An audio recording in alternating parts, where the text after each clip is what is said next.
whole lot of people out in the world who do not want to go to church.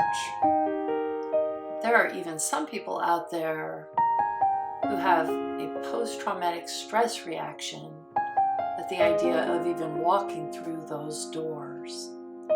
And that's understandable.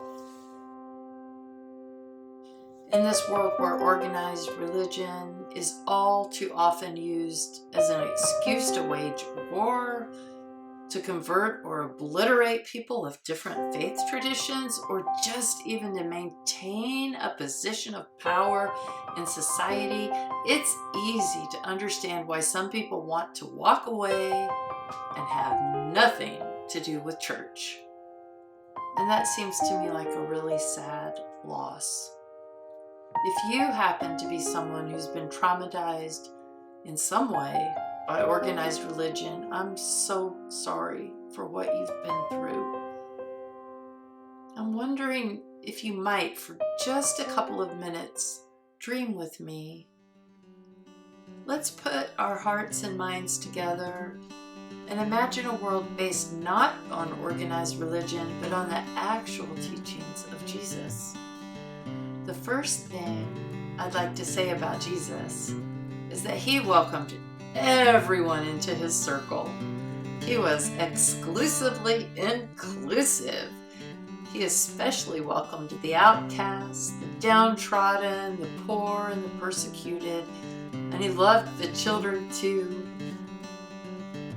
He was a compassionate, dedicated, and loving teacher who wasn't afraid to speak out against injustice and hypocrisy. Jesus believed the old way of doing things had come to an end. He was on earth to show us a new way of being. He told his followers not to worry about the old laws anymore, that the new laws were all that mattered, and the great news is that there are only 2 of these new laws, and they're not complicated. The first one is to love God with all your heart, mind, soul, and strength. And the second is to love your neighbor as yourself. And who is our neighbor? Everyone. People of different belief systems? No problem. People in different socioeconomic positions? No problem. People who act, dress, or love differently than you? These are your neighbors too. Jesus taught his followers to let go of judgment. He taught them to forgive without limit and even to love their enemies.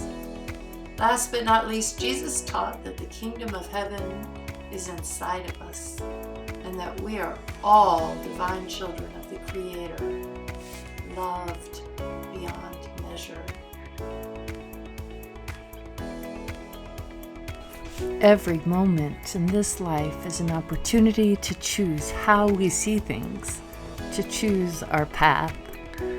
We can choose to go down the path of fear and exclusion, or we can choose to go down the path of Jesus, which is pure, radiant love.